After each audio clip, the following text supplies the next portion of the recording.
All right, let's talk about some of these New York football storylines, but we're going to put a little twist in it. We're talking about New York with the former Eagles, so this should be fun.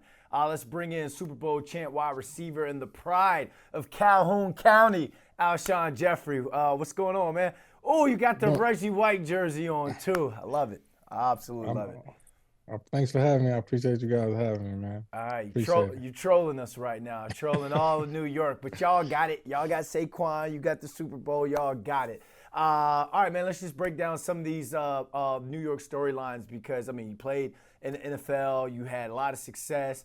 We got a whole thing going on up here with this whole Russell Wilson, Jackson Dart situation. So, as a former wide receiver one, like, what are your thoughts on the whole Russell Wilson situation with Jackson Dart waiting to kind of take over?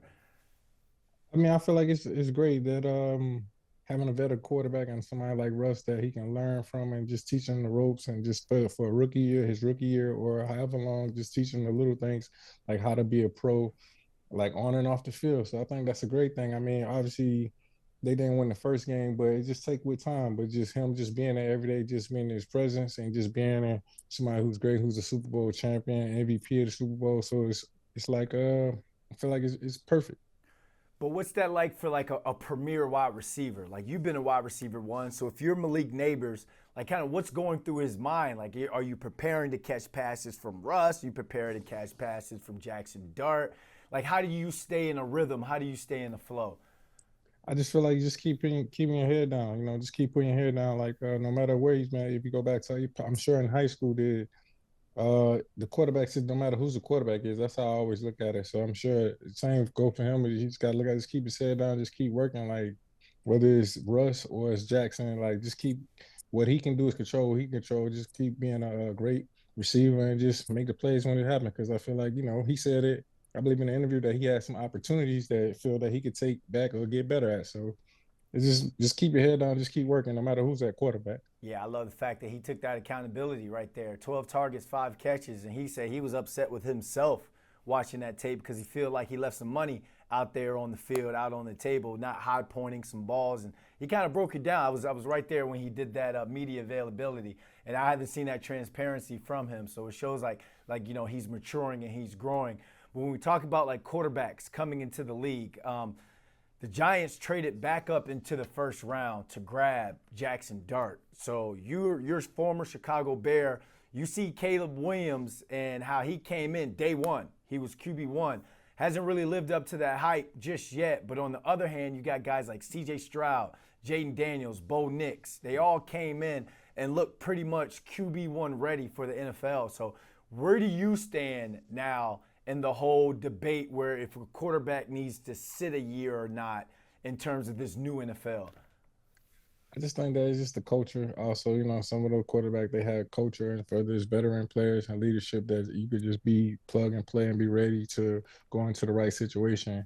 So I feel like no matter who's that quarterback, I mean whatever situation, it's just that the culture and it's some things can some everybody's situation just plays out differently, whether you got to sit away or play right away. But also it's ultimately just like coaches being around veterans and just from the top was the head, whoever the head in the organization, like the upstairs, the front office, all those things kind of matter, and it trickles down and so forth and so on. So it's just that everybody's situation gonna be different, but one thing that I feel like all quarterbacks can do is control what they can control and just keep getting better and improving when your time comes. Just make the best of it.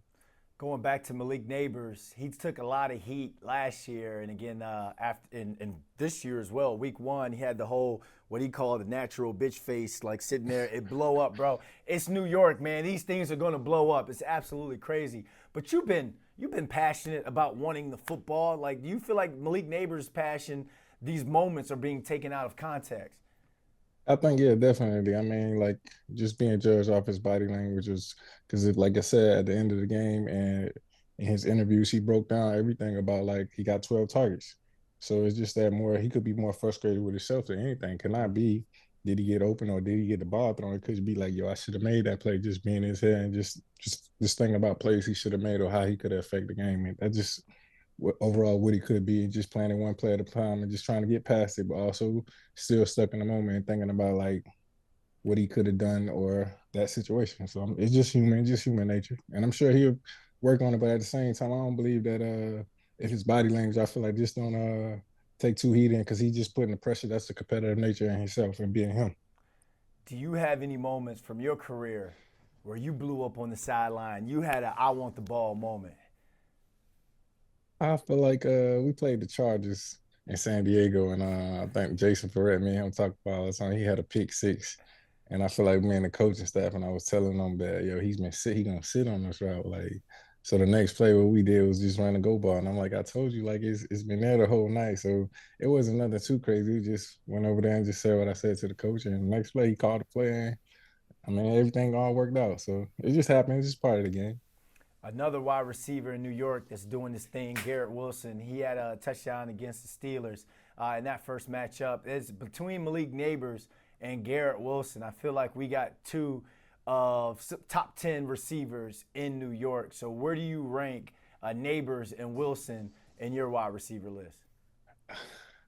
I feel like it's so many explosive wide receivers that's in the league right now that it's hard to like put one above the other because I feel like every other day somebody's doing something spectacular, and I feel like it's just becoming normal.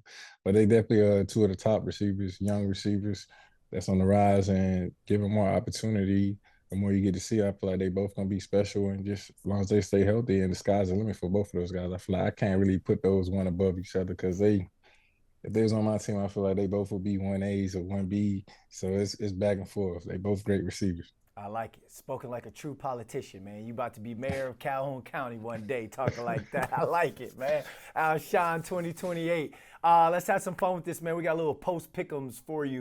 You got to just give us who you think is going to win that game and why. First one, Jets, Bills. Who you got and why? Going with Josh Allen, man. I feel that, even though Justin Fields played pretty well last game and the Jets played pretty well too, going against the Steelers, but I'm just Josh Allen, you can't go against that. And they just, MVP, you can't go against that. Josh Allen seems like a sure thing, man. We got Cowboys, Giants. You probably don't even care who wins this game, but who you got and why? I'm gonna go with New York City, So I'm gonna go with the Giants. And plus, I can't root for the Cowboys, so I just hope that in our division that the Giants y'all take care of business. So I'm gonna go with that. AJ with the good juju for the city. Hey man, you come on up, man. You can wear the jersey, you eat for free. They win this game, it's because of your good juju. We could use that. All right, last one. Your Eagles got a Super Bowl rematch versus the Chiefs this Sunday. What do you like about this game? I know who you're gonna pick, but what are you watching for this game? I just feel like the little things, who control the line of scrimmage. That's what it boils down to, and who's the most disciplined team. Like in the front seven, like it's the most disciplined. Obviously, the back end got to do their job on defense. It's gonna be a game of chess. So I feel like whoever controls the line of scrimmage is gonna come out on top. Like obviously, respect to the Chiefs, and I'm rolling with the Eagles, but I feel like the front seven. That's what I'm looking forward to. The D line versus and Jalen get to come back and play again. So I'm excited.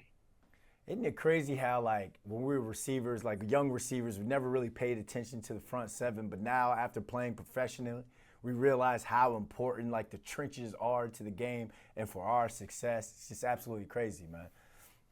I mean, I feel like that just as what you were saying with the quarterbacks too.